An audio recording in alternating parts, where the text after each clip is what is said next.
大家好，我係6 B 班嘅楊成斌。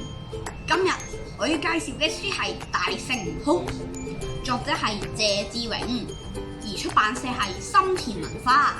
呢套書咧就3冊嘅，書中記述孫悟空喺500年後經過千辛萬苦同牛魔一族對抗，又同唐三藏一齊經歷天人五衰。呢本書令我明白到團結就係力量。當我哋遇到困難嗰陣時，都可以試下請求朋友嘅幫助。我中意呢本書嘅原因係，因為呢本書嘅情節又生動又有趣，經常喺我無聊嗰陣時陪伴我。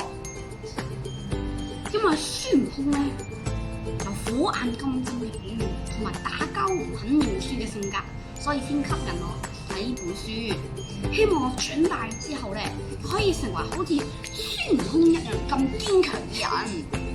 如果大家咧得閒咧，可以嚟圖書館借呢本書。今日我嘅圖書介紹就到呢度，拜拜。